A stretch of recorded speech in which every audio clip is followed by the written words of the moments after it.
Dear students, in the last class we discussed about RMS velocity, average velocity and the most probable velocity. So today I give you an homework. This is the problem for you to solve. Calculate the values of most probable velocity, average velocity and RMS velocity for oxygen at 300 Kelvin. So please do it in your notebook. Now let us learn two other significant terms when we are discussing about gas molecules. Let us discuss what is meant by collision diameter. When two gas molecules approach one another, they cannot come closer beyond a certain distance. The closest distance between the centers of the two molecules taking part in a collision is called collision diameter. It is denoted by sigma. Whenever the distance between the centers of two molecules is sigma, a collision occurs. The collision diameter is obviously related to the mean free path of molecules, and the smaller the collision or molecular diameter, the larger is the mean free path. So this is what is meant by a collision diameter or sigma. This is collision diameter.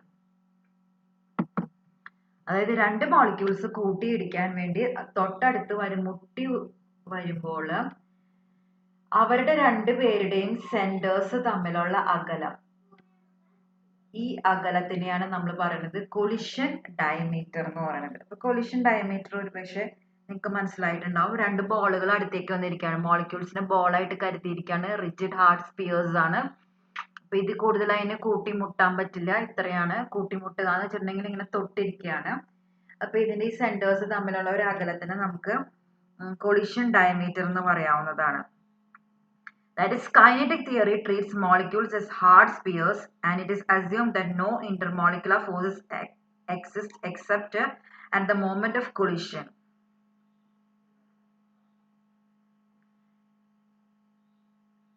A collision between two gas molecules approaching each other occurs at a point where they experience a force of mutual repulsion, that a reversal of direction of motion occurs.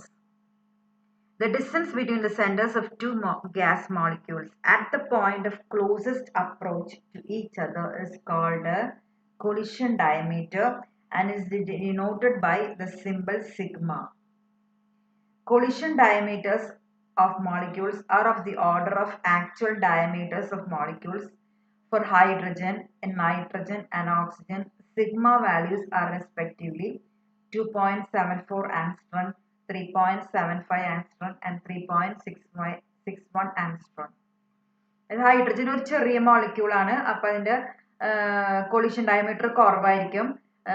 Nitrogen അതിനേക്കാളും വലിയൊരു molecule ആണ്, അപ്പൊ അതിന്റെ collision diameter കൂടുതലാണ്. അങ്ങനെയാണ് collision ഡയമീറ്ററിന്റെ values വരിക, അല്ലെങ്കിൽ സിഗ്മയുടെ values. Now let us discuss the term collision number. Let us discuss what is meant by collision number.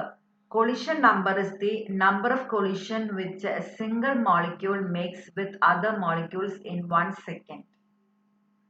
That is called a collision number. So the number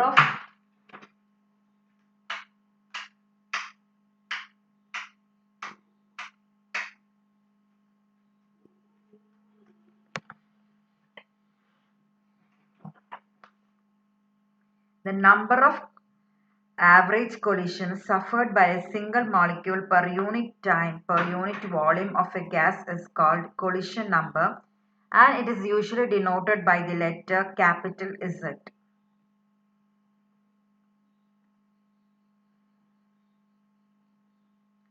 It can be shown that Z is equal to root 2 pi V sigma square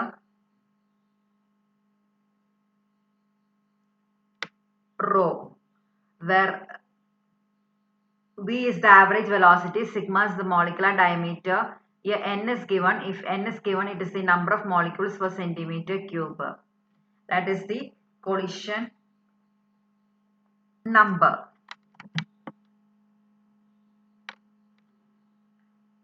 We can also define, according to your textbook, we can define collision number like this. The average number of collisions suffered by a single molecule per unit time per unit volume of a gas is called collision number, and Z is given as root 2 pi V sigma square rho. Collision number എന്ന് പറഞ്ഞു കഴിഞ്ഞാൽ എന്ത് വരും? ഒരു molecule, ഒരു single molecule ഒരു കണ്ടെയ്നറിന്റെ ഉള്ളിൽ ഇരിക്കുകയാണ്. അത് ഒത്തിരി കൂട്ടിയിടികൾ അനുഭവിക്കുന്നുണ്ട്. അപ്പൊ ഒരു യൂണിറ്റ് ടൈം, ഒരു സെക്കൻഡ് ആണ് കരുതണമെങ്കിൽ യൂണിറ്റ് ടൈം, ആ സെക്കൻഡില് യൂണിറ്റ് വോളിയത്തില്, ഒരു യൂണിറ്റ് വോളിയമാണ് നമ്മൾ കൺസിഡർ ചെയ്യണമെങ്കിൽ അതിൽ ആ മോളിക്യൂളിൽ ഉണ്ടാവുന്ന നമ്പർ ഓഫ് കൊളിഷൻസ്, കൂട്ടിയിടികൾ, അതിന് ആ എണ്ണത്തിനെയാണ് നമ്മൾ പറയുന്നത് കൊളിഷൻ നമ്പർ എന്ന് പറയുന്നത്. അപ്പൊ യൂഷ്വലി അത് ക്യാപിറ്റൽ ഇസഡ് വെച്ചിട്ടാണ് റെപ്രസെന്റ് ചെയ്യണത്. ടെക്സ്റ്റ് ബുക്കിലെ നൊട്ടേഷൻസ് ആണ് ഞാൻ ഇവിടെ ഡിസ്കസ് ചെയ്യണത്. മറ്റേ വേറെ ബുക്ക് നോക്കിയാൽ വേറെ നൊട്ടേഷൻസ് ആയിരിക്കും, പക്ഷെ കാര്യം ഒന്നും മാറുന്നില്ല. അപ്പൊ നമ്മുടെ ടെക്സ്റ്റ് ബുക്കിലെ നൊട്ടേഷൻ ഇസഡ് എന്നാണ്. അപ്പൊ Z is equal to root 2 pi V sigma square rho. ഇതിലെല്ലാം ഏകദേശം നമുക്ക് അറിയാവുന്നതാണ്. റൂട്ടും പൈ അറിയാം. വി എന്ന് പറയുന്നത് ആവറേജ് വെലോസിറ്റി ആണ്. സിഗ്മ കൊളിഷൻ ഡയമീറ്റർ ആണ് നേരത്തെ പഠിച്ചു. റോ ആണ്. Rho is the number density or the number of molecules per unit volume of the gas. Density എന്ന് പറയാവുന്നതാണ് റോയിന്. Rho is the number of molecules per unit volume of the gas. അപ്പൊ നമുക്ക് എല്ലാ യൂണിറ്റുകളും വേണമെങ്കിൽ സബ്സ്റ്റിറ്റ്യൂട്ട് ചെയ്തിട്ട് ഇസഡ് യൂണിറ്റ് കണ്ടെത്താവുന്നതാണ്. യൂണിറ്റ് ഓഫ് വി എന്ന് പറയുന്നത് മീറ്റർ പെർ സെക്കൻഡ് ഇൻവേഴ്സ് ആണ്. യൂണിറ്റ് ഓഫ് സിഗ്മ സ്ക്വയർ എന്ത് വരും? മീറ്റർ സ്ക്വയർ വരും. യൂണിറ്റ് ഓഫ് റോ എന്ന് പറയുന്നത് number of molecules per unit volume എന്നാണ്. അപ്പൊ m⁻³ വരും. m ക്യൂബ് ഡിനോമിനേറ്ററിൽ വരും, m⁻³ അപ്പൊ എല്ലാം വെട്ടിക്കഴിയുമ്പോൾ നമുക്ക് കിട്ടുന്നത് സെക്കൻഡ് ഇൻവേഴ്സ് ആണ്. അതായത് കൊളിഷൻ നമ്പറിന്റെ യൂണിറ്റ് എന്ന് പറയുന്നത് സെക്കൻഡ് ഇൻവേഴ്സ് ആണ് ശരിക്കും. അപ്പൊ collision number is represented by the unit second inverse. Now let us discuss what is meant by collision frequency. The total number of collisions between the molecules of a gas per unit time per unit volume is called collision frequency. It is denoted by Z11. Because we consider bimolecular collisions, the collision number is that all of you know that it is root 2 pi v sigma square rho. Actually, it should be divided by 2 because we are considering the collision of two like molecules. So we divide it by 2. Each collision means the collision of two like molecules. So we need only the collision of one molecule. So we will divide it by 2. When we divide this by 2, we get 1 by root 2 pi v sigma square rho square. Okay.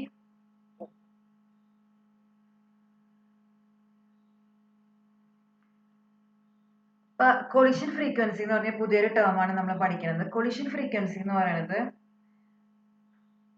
ഒരു unit വോളിയത്തിൽ അല്ലെങ്കിൽ ഒരു unit സമയം എടുത്തു കഴിഞ്ഞിട്ടുണ്ടെങ്കിൽ ഉണ്ടാവാൻ സാധ്യതയുള്ള എല്ലാ വിധത്തിലുള്ള കൊളിഷൻസിനെയുമാണ് നമ്മൾ കൊളിഷൻ ഫ്രീക്വൻസി എന്ന് പറയുന്നത്.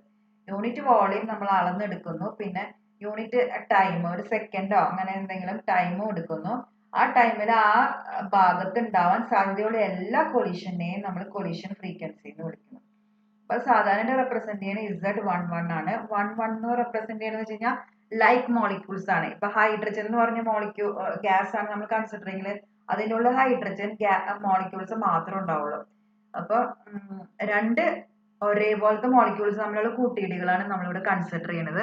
അതുകൊണ്ടാണ് 1 എന്നിരിക്കുന്നത്. അപ്പൊ ഹൈഡ്രജനെ 1 റെപ്രസെന്റ് ചെയ്താൽ മറ്റതും കൂട്ടിയിടിക്കാൻ പോണ രണ്ടാമത്തെ മോളിക്യൂളും 1 തന്നെയാണ്. അപ്പൊ രണ്ടും 1 ആയതുകൊണ്ട് Z11 എന്ന് റെപ്രസെന്റ് ചെയ്യണം. അപ്പൊ നമ്മൾ സാധാരണയായിട്ട് കൊളിഷൻ നമ്പർ നമ്മൾ ഓൾറെഡി പഠിച്ചതാണ്. Z equal to root 2 pi v sigma square rho ആണ്. അപ്പൊ ഇതൊരു സിംഗിൾ മോളിക്യൂളിന്റെ കൊളിഷൻ ആണ്. സിംഗിൾ മോളിക്യൂളിന്റെ കൊളിഷന് പോരാ, നമുക്ക് സിംഗിൾ മോളിക്യൂളിന്റെ കൊളിഷൻ അല്ല, ആ ഭാഗത്തുള്ള എല്ലാ മോളിക്യൂൾസിന്റെ കൊളിഷൻ നമുക്ക് കരുതണം. അതുകൊണ്ട് നമുക്ക് എന്ത് ചെയ്യണം? നമ്പർ ഡെൻസിറ്റി വെച്ച് നമ്മൾ മൾട്ടിപ്ലൈ ചെയ്യണം. അതായത് root 2 pi V sigma square rho into rho. Okay. ഇനി ഒരു കൂട്ടിയിടി എന്ന് പറഞ്ഞു കഴിഞ്ഞാൽ രണ്ട് മോളിക്യൂൾസ് അതിൽ ഇൻവോൾവ് ആണ്. കൂട്ടിയിടി എന്ന് വെച്ചിട്ടുണ്ടെങ്കിൽ രണ്ടുപേരുണ്ടാവണം. ഒരാളായിട്ട് കൂട്ടിയിടിക്കാൻ പറ്റില്ല. ഒരൊറ്റ ആളായിട്ട് കൂട്ടിയിടി എന്ന് നമ്മൾ വിളിക്കില്ല. അപ്പൊ 2 മോളിക്യൂൾ തമ്മിലാണ് എപ്പോഴും കൂട്ടിയിടി നടക്കുന്നുള്ളൂ. അപ്പൊ നമുക്ക് എന്താ പറയാ, 2 മോളിക്യൂളിന്റെ കൂട്ടിയിടി നമ്മൾ കരുതേണ്ട ആവശ്യമില്ല. നമ്മൾ ഒരൊറ്റ കൂട്ടിയിടിയാക്കി അതിനെ മാറ്റണമെങ്കിൽ നമ്മൾ എന്ത് ചെയ്യണം? ബൈ 2. ഈ മൊത്തം കൂട്ടിയിടികൾ ബൈ 2 ചെയ്യണം. അതാണ് ഇവിടെ ചെയ്തിരിക്കുന്നത്. √2 pi V sigma square rho into rho by 2. അപ്പൊ എന്ത് കിട്ടും? ഡിനോമിനേറ്ററിലേക്ക് √2 വരും അല്ലെ? അപ്പൊ 1 by √2 pi V sigma square rho square. അപ്പൊ ഇതാണ് കൊളിഷൻ ഫ്രീക്വൻസിയുടെ ഇക്വേഷൻ എന്ന് പറയുന്നത്. where v is the average velocity and sigma is the collision diameter. The unit of Z11 is second inverse meter raised to -3. അത് നമുക്ക് ഇതിൽ നിന്ന് കിട്ടും. സെക്കൻഡ് ഇൻവേഴ്സ് പിന്നെ എന്താ പറയാ, മീറ്റർ റേസ് ടു -3, റോയിൽ നിന്ന് വരുന്ന മീറ്റർ റേസ് ടു -3, അതാണ് യൂണിറ്റ് എന്ന് പറയുന്നത്. ഇതാണ് കൊളിഷൻ ഫ്രീക്വൻസി.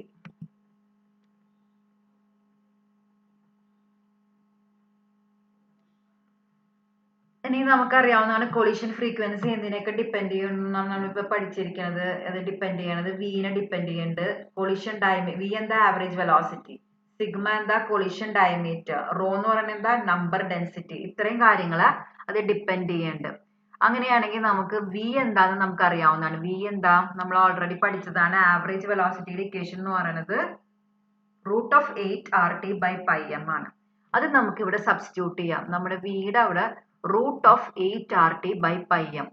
അത് സബ്സ്റ്റിറ്റ്യൂട്ട് ചെയ്യുമ്പോൾ എന്ത് പറ്റും? വിയുടെ അവിടെ √8 RT/πm സബ്സ്റ്റിറ്റ്യൂട്ട് ചെയ്യുമ്പോൾ √8 എന്ന് പറഞ്ഞു കഴിഞ്ഞിട്ടുണ്ടെങ്കിൽ എന്താ 2√2 ആണ്. √8 is 2√2. അപ്പൊ √8 മുകളിൽ വരുന്ന കാരണം √2 വെട്ടിപ്പോയി കഴിഞ്ഞിട്ട് 2 വരും ഇവിടെ. Okay.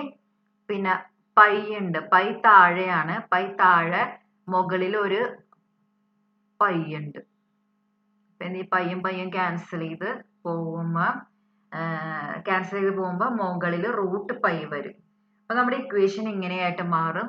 2 sigma square rho square √π/RT/m. അതാണ് നമ്മുടെ ഫൈനൽ ഇക്വേഷൻ എന്ന് പറയുന്നത്. ഇതിൽ നമുക്ക് ഒരു കാര്യം മനസ്സിലാവുന്നുണ്ട്. ഈ കൊളിഷൻ ഫ്രീക്വൻസി എന്തിനൊക്കെ ഡിപ്പെൻഡ് ചെയ്യണം? കൊളിഷൻ ഡയമീറ്റർ, നമ്പർ ഡെൻസിറ്റി, പിന്നെന്തൊക്കെയാ റൂട്ട് ഓഫ് ടെമ്പറേച്ചറിനെയും അതിനെയും കൂടെ ഡിപ്പെൻഡ് ചെയ്യേണ്ടെന്ന് ഇക്വേഷനിൽ നിന്ന് നമുക്ക് മനസ്സിലായി. That is, collision frequency is directly proportional to the square root of temperature. Collision frequency is directly proportional to also the square of number density. Always number density rho is equal directly proportional to the pressure. So we can say that collision frequency is directly proportional to the square of pressure. That means collision frequency is directly proportional to the square root of the number and also to the square of the pressure of the gas. Also, collision frequency is directly proportional to sigma square, where sigma is the collision diameter. If we are considering different type of molecules, അതായത് ഒരു കണ്ടെയ്നറിനുള്ളിൽ hydrogen ഗ്യാസും ഉണ്ട് oxygen ഗ്യാസും ഉണ്ടെങ്കിൽ 2 type molecules വരും. Type 1 ഹൈഡ്രജനും type 2 എന്താ ഓക്സിജനും വരും. അപ്പൊ കൊളിഷൻ ഫ്രീക്വൻസിയുടെ ഇക്വേഷൻ എന്ത് വരും? is equal to 1 by √2 pi v sigma square ρ1 ρ2. ρ1 is the number density of the first type of molecules and ρ2 is the number density of the second type of molecules. ഇതാണ് collision frequency എന്ന് പറയുന്നത്. Collision frequency depends on the pressure. It is directly proportional to pressure. It directly proportional to root of the temperature and it's also directly proportional to the square of the collision diameter. Okay. So this we have learned 3 terms: collision diameter, collision number and collision frequency.